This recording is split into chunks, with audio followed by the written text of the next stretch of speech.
안녕하십니까? 탱탱구리 채널입니다. 코로나로 인하여 전 세계가 모두 어려운 시기입니다. 정부의 방역 조치를 준수하시고 항상 마스크 착용 잊지 마시기 바랍니다. 저희 탱탱구리 채널은 보다 다양한 분야에 접근하고자 노력하고 있는데요. 오늘은 14일부터 65세 이상 면역저하자의 코로나19 먹는 치료제 우선 투약기라는 내용에 대하여 알아보도록 하겠습니다. 재택치료, 생활치료센터 입소자, 대상, 효과와 시급성, 고려의 대상자 선정, 13일 초도 물량 2만 1천 명분 도착, 증상, 발현 후 5일 이내에 신속하게 투약, 코로나19 경구용 치료제인 팍스로비드가 오는 14일부터 65세 이상 또는 면역저하자 중 재택치료를 받거나 생활치료센터에 입소한 대상자에게 우선 투약된다. 류근혁 중앙재난안전대책본부 제1총괄조장관은 12일 정례 브리핑에서 화이자에서 개발한 먹는 치료제 팍스로비드가 오는 13일 낮 12시경에 처음으로 국내에 도착한다며 이같이 밝혔다. 이어 내일 도입되는 물량은 2만 1,000명분이며 전국적으로 배송돼 빠른 지역의 경우 오는 14일부터 첫 투약이 이루어진다고 말했다. 그러면서 먹는 치료제는 증상, 발현 후 5일 이내에 투약이 필요하다면서 65세 고령층과 면역저하자에 대한 역학조사와 환자 초기 분류의 기간을 단축하고 비대면 진료 등을 통해서 빠른 처방이 이루어지도록 하겠다고 설명했다. 또한 처방된 약은 재택치료자의 보호자 등 대리인이 약국에서 수령하거나 약국에서 직접 자택으로 배송할 수 있도록 하겠다고 덧붙였다. 한편 중대본은 먹는 치료제가 정확하고 안전하게 전달될 수 있도록 지난 10일부터 11일까지 지자체, 관리의료기관, 외래진료센터, 담당 약국 등에 대한 사전교육을 실시했고 12일에는 먹는 치료제 투약 계획 연습을 실시했다. 정부는 총 100만 4천 명분의 먹는 치료제 선구매 계약을 체결했다. 이 중 한국 화이자사와 76만 2천 명분을, 한국 MSD사와 24만 2천 명분을 계약했다.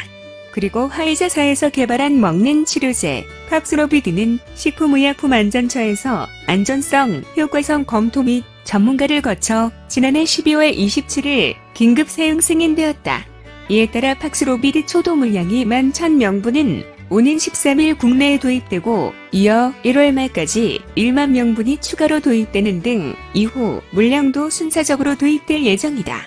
특히 이번 먹는 치료제 도입은 다른 나라에 비해 상당히 빠르게 도입되는 것으로 확진자에 대한 확산을 늦추고 오미크론 변이주 바이러스에 대한 대응도 가능할 것으로 기대된다.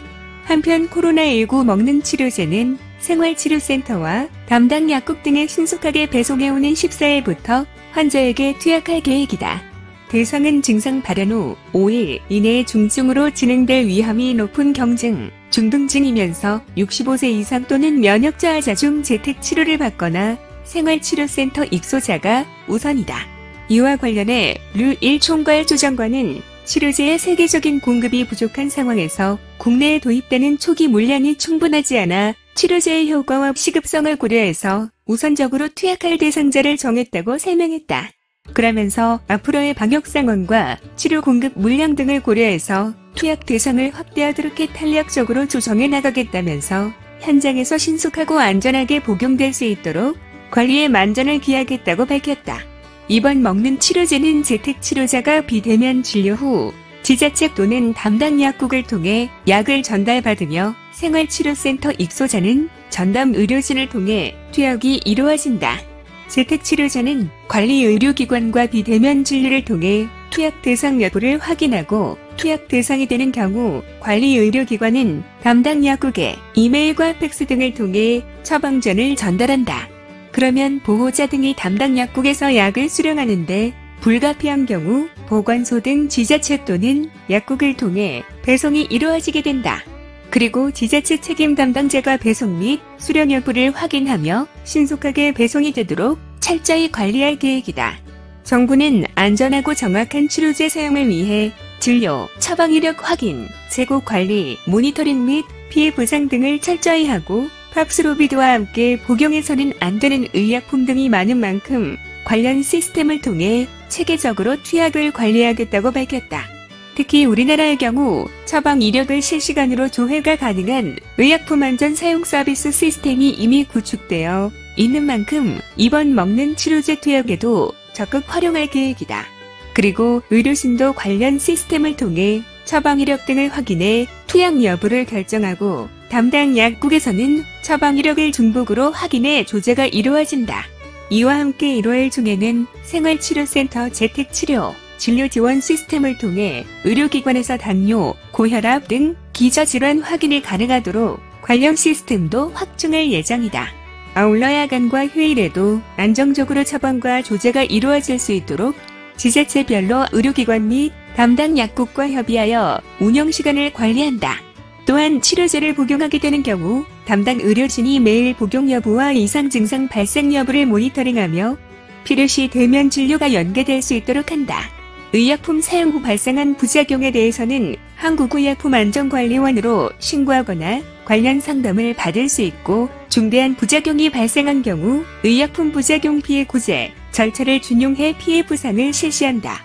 무엇보다 증상 발현 5일 이내 치료제 복용이 필요한 만큼 신속하게 대상자를 확정할 수 있도록 기초여각 조사 및 환자 초기 분류 등의 일정을 최대한 단축해 증상 발현 후 1에서 1.5일 내로 대상자 확정이 이루어질 수 있도록 할 계획이다.